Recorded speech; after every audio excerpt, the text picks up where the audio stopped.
This is my official apology to the Pokemon hobby.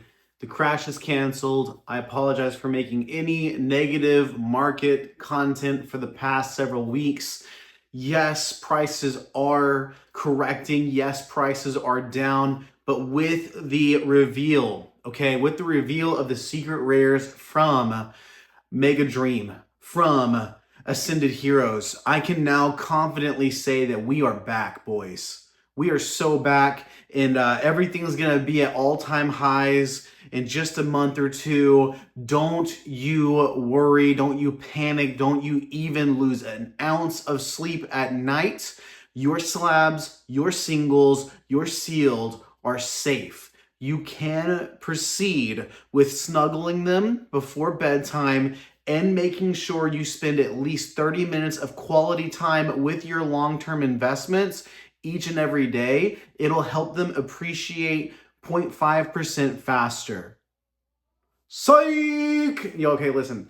I think Ascended Heroes has some major flaws. I think it's an interesting set. This video is going to be all about how to actually critically think and analyze what we're seeing with Ascended Heroes. What does it mean with the quality and the amount of hits that we're seeing from the recently revealed secret rares on PokeBeach? Can we have an actual conversation here? Is the market going to continue to correct downwards? Are we going to surge back up with the release of this specialty set? Or are we absolutely cooked and are things going to crash? That's what we're going to talk about today. Sneak peek. This is a hot take. We are less than 2 minutes into the video. I think this set is kind of mid. I've got some things I want to say. I think there's some things going for it. But honestly, when you've got only 3 S-tier Pokemon, we're talking the Gengar, the Mewtwo, and the Pikachu, and they did this to them, I think we got some problems. I do not think that the rejects of previous sets are going to hold a set up, okay? And when your flagship Pokemon is a B-tier Pokemon at best, Mega Dragonite, I think there's some major problems. I think that we might be cooked a little bit. I don't think this is the set that's going to save the hobby, okay? Whenever you've got Mega Hyper Rares, I think there's going to be some fatigue set in, guys. If the Mega Hyper Rare Charizard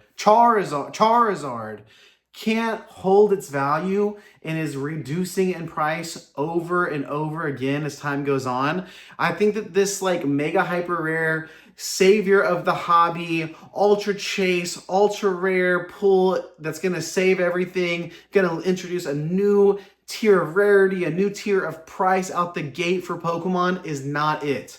So let's go ahead and dive into it. We're going to talk about Mega Dream or Ascended Heroes, whatever you want to call it. Let's dive in, guys. My name's Matt with RARTCG. Thank you so much for watching. I would really appreciate it if you leave a like and a comment on this video. Even if you dislike and disagree with my takes and my perspectives and opinions here, let me know down in the comments. Let's have an actual real conversation. Let's critically think about our perspectives and not just join the hype train. Let's dive into it, guys. The truth is that this set is going to be Mega Hyper Shield, okay? We are still in a situation where there is not as much supply as there is demand. But that's changing every single day, and we see that by the corrected prices. So be very careful out there. There is a chance that we continue to see demand fall off. I don't think this set is necessarily going to be the savior of the hobby. And even if this set was an absolute Grand Slam home run, like with arts we've never seen before, absolutely mind-blowing things, which it's not that. I don't even think that that would necessarily be enough to really get us to ramp back up to where we were just a couple months ago with hitting all-time highs, okay? I'm going to be completely honest. I think we're in a new season of the hobby. I know that people much smarter than I am, that have much more seasoned, like Rudy from Alpha Investments, is saying that this lull in the market is only temporary, that you should be looking to take opportunities to buy right now. I totally respect that, and I'm totally happy to be wrong here, but I am interested to see what happens over the next several months as Ascended Heroes releases, as the cards hit the market, and especially as we hit the Wave 2 and Wave 3 of product releases to really see what market sentiment is.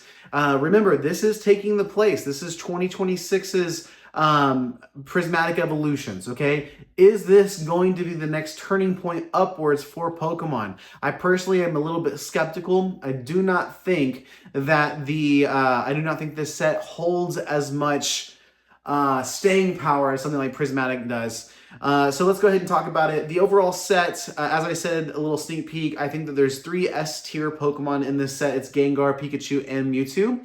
I did kind of meme on the fact that these are kind of rejected arts from previous sets. For example, Gengar. Why was this card not in Phantasmal Flames? Was it not ready at the time that planning and preparation was going into it? It definitely seems like the naming convention of Phantasmal Flames was well suited towards a Gengar release. In fact, we have a Gengar EX. We've got the Ghastly, the Haunter, and the Gengar EX in the set. Literally, it's in the set. But we're just missing that SAR. Can you imagine how much cooler like Phantasmal Flames would be with one more SAR in there and it being a Gengar? Would be so sick. So I think that one, maybe they just missed the timeline or maybe some weird planning went into place there, or maybe they kind of, I don't know. I am not Pokemon. They make their own decisions. So we got Gengar. I think this Gengar card is cool, but it's not mind-blowing, ground-shaking art, okay? Will people chase after this art? Absolutely. Will Gengar fans love it? Sure, absolutely. I just don't think that this has the I don't think this card's generated the hype that the Mega Charizard X did in Phantasmal Flames. And I mean, that card's not even holding that set up at this point. We've got the Mewtwo. Like, literally, is this the rejected SAR Mewtwo from Destined Rivals? And why are there so many Rocket Pokemon in this set? I don't really understand. Like, is it a greatest hits from the past year in Pokemon? You know, we've got Terrastalize, we've got Rocket, we've got Mega Pokemon. You know, what is this set and why does it exist in the way that it does? We know that specialty sets are oftentimes used to reprint playable cards, but there's a lot of new cards being introduced here that we have not necessarily seen in the past. So I'm really curious to see what happens there. Of course, there are the playable cards. I mean, Ends PP Up got the full art treatment. Man, that's crazy. Anyways, let's go ahead and move on. And then we've got Pikachu. Like, is this the rejected Surging Sparks SAR from Surging Sparks? Like, is this the hat Pikachu that could have been in replacement of the butt Pikachu that we got? Like, I don't really know. But to be honest, these S-tier Pokemon, I think that the arts are not quite enough to carry or to make this set legendary, like the next Evolving Skies kind of release here. They're cool though. I think people will absolutely love pulling all of these hits. And I think we're gonna transition into my genuine thoughts on the set next. But honestly, I just think it's curious to look at these cards, look at previous sets and say, would there have been other sets that these cards could have fit into? And are these just kind of extra arts, or maybe they were voting internally and they were like, man, we're really split between this Terrastalized Pikachu and that Terrastalized Pikachu, but we should use both. And we should wait till this next big specialty set. We're just going to cram everything in there that we can. It's just very interesting. And these S-tier Pokemon, man, I don't think these card arts are really going to hold up. For me personally, I think the Pikachu and the Zoroark are actually my favorite arts, SIRs, from this set. I'm really excited about it. If I pulled either one of those in any pack openings, I would be like to the moon. I'd be so excited just to have those in my personal collection and be able to hold on to those. I think, again, me calling them rejected arts or whatever is just a meme. They're beautiful arts, as always with Pokemon. I just think that we need to be realistic when it comes to what value are you ascribing to Ascended Heroes based on the art. I think you need to rail that in. I think you need to reel that in. That's the word I'm looking for. I think that the demand in the hobby is evolving. I think we're going to be at a new place, a corrected place. Are we going to crash down to MSRP or below? I don't think necessarily that's happening right this second, but I think we're seeing the little dominoes fall towards that, and it would take something huge for us to okay, basically this is what I'm trying to say. There is momentum right now being built in the opposite direction. When Surging Sparks released, we started to see, some people say Twilight Masquerade. Again, I'm not very smart, so just listen to other people as well. When Searching Sparks released, going into Terrasso Festival and everything that we saw, there was momentum being built on the upside. There was momentum being built towards the bull market, towards the bull run, towards the hype cycle. And we got to see that momentum carry us all the way to the point where I believe we saw, you could say Phantasmal Flames would maybe be the first real kind of slowdown or stop to momentum. But honestly, I think that the slowdown has happened for a little bit now, and we're starting, maybe white and black could have been the, slowing down point. I think we're honestly past that point of it slowing down, and now we're starting to see momentum in the opposite direction, okay? I think that consumer behavior and everything is slowing down. Buying is slowing down. You can see that in the charts, in the sell-through rates online.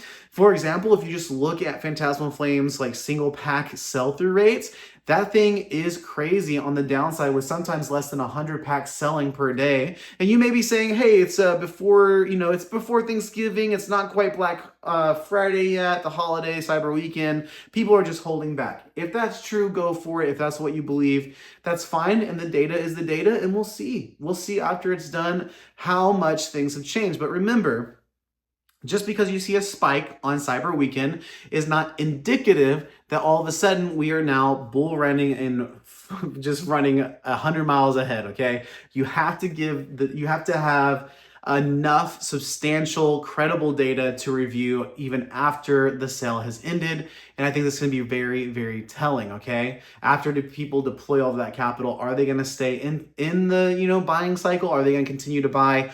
Or is it going to fall off like we typically see? So that's honestly my thoughts there. I love the Pikachu, love the Zoroark as well. A couple of the IRs look really cool, but honestly, there's just not a lot of like A to S tier Pokemon here. I don't even consider Dragonite an A tier Pokemon. That's maybe a hot take. Maybe you love Dragonite, and I'm sorry for throwing shade. But let's say Dragonite's an A tier. Like, who else would you put in this set at the A tier level for Pokemon? I don't think I would put Dragonite as an S tier Pokemon. For me, Dragonite is personally at the B tier, but I think if I, objectively look at Dragonite, I think it's on the upper side of A. And honestly, the Mega Dragonite card, the SIR, looks absolutely phenomenal. Beautiful card. I think that's going to be so sought after. It's going to, really be staple. It's going to be one of the staple Dragonite cards moving forward. But I don't think it's a card of a generation. And I don't think that's the card that's going to turn the market around from where we're at currently. The set, in my opinion, it's a really deep set. We've got a lot of IRs. We've got a lot of SIRs. Is this direct feedback from how the community and the hobby reacted to something like Prismatic Evolutions, where there was a deeper SIR pool, but not any IRs or anything like that? This seems like such an interesting shift. I actually related this set to Crown Zenith in terms of how deep it is with its hits in a previous video, and I stand by that. I think this is a very similar set to that. However, due to the lack of set identity, like Sword and Shield sets had set identity for a couple different reasons, but number one was the galleries. Like, the galleries were all about identity, all about having a theme with the different hits that are in the Galarian gallery, for example. This set just is a hodgepodge. It's literally like a fever dream, and maybe that's why they called it Mega Dream in Japanese. But yeah, to me, it feels like a little bit like a fever dream. Like, what's going on with everything? So I'm really interested to see what happens with the set. Personally, I think it's going to be a fun set to open, but I honestly think it's going to be more of an affordable specialty set. Not necessarily at release, as things are being coming out at a very high price. So you're going to have to really watch that and monitor that. And just spend however you feel comfortable. So if you are a collector watching this and you want to know my thoughts on how you should approach this set, I think you should approach it with patience, okay? You do not have to be the first person to pull that Dragonite SIR. If you're a grader and if you're looking to be first in the market, then of course you're going to want to spend a premium chasing after those high-end cards so that you can maybe be the first to market and capture, sell it to that poor that poor person that buys the first graded copy of any SIR every single release that spends, triple what they should. So, but they get to have the first one. They get to flex to everybody and say, I have the first ever graded mega Dragonite SIR. Maybe that's a big deal for them, and that's totally cool. Spend your money however you want to, but for me personally, I'd recommend being a little bit more patient towards it.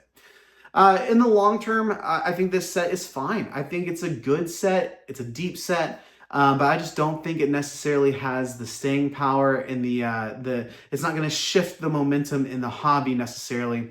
And in fact, due to the limited release, it's going to be really down to Pokemon to see how much supply really hits the market in these waived product releases. I know that Team Rocket Joey actually mentioned recently that his kind of thesis is that just because your LGS isn't getting the ETB, maybe big box will, and if that happens, it's going to be very interesting. But honestly, Pokemon can do whatever they want to, and I think that what we're seeing right now is that they are very strategic in how they're waiving and releasing products. A lot of people are calling their bluff, saying that they just can't keep up. There's a supply shortage still. They can't pivot and adjust quick enough. But honestly, they've been pivoting and adjusting this whole time, and that momentum they're building with their printing is only going to continue until there's another shifting point, until the market declines enough to where they say, okay, we need to let off the gas. I don't think we're there yet. I think they're still pedal to the metal, and I think we're going to hit this critical tipping point where supply is just going to be flooding compared to where the demand is. We're getting closer and closer to that really every single day right now in a more corrected and more downturn market. It's an exciting time to be part of the hobby. Just a couple closing thoughts here as I wrap up this video. I don't think right now is necessarily the best time to panic sell. Okay, I think a lot of people right now see negative content about the hobby, and they're like, why are you telling everybody to panic sell? That's not the case, man. If you believe in Pokemon for the long term, hold on to your position that you have. You're not worried about short-term downturns or lower cycles in the market. You are focused on that long-term horizon, okay? You're looking at 4, 5, 6+ years down the line to fully realize whatever gains your products will see.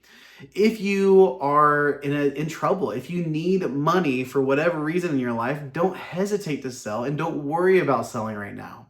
You're not going to get as much for your collection if you sell it right now. You're going to get maybe 60 to 70%, maybe 80% on really desirable items. But if you need the money for something crucial and critical in your life, don't hesitate to do that. There's nothing wrong with that. And don't let anybody make you feel bad for that. Anyways, guys, thank you all so much for watching. Let me know your thoughts about Ascended, I was going to say Phantasmal Flames. Anyways, Ascended Heroes down below, Mega Dream. I will be having Mega Dream and Ascended Heroes available on my stream eventually. I like to wait a little bit to get a little bit lower price because pre-release prices are absolutely insane, especially in this type of market. They're always elevated. Pre-release prices are always elevated. But especially in this kind of situation and in a corrected market, it's even more volatile, and I just want to play it a little bit safe here. But I'll have those available on stream. Guys, if you enjoy this content, I would really appreciate a like and a comment down below. And if you're feeling absolutely crazy, you can also share this with somebody that you're interested to hear their thoughts on Ascended Heroes. I'd love to see, have a little conversation down in the comment section. I'll see you guys for the next one. Peace.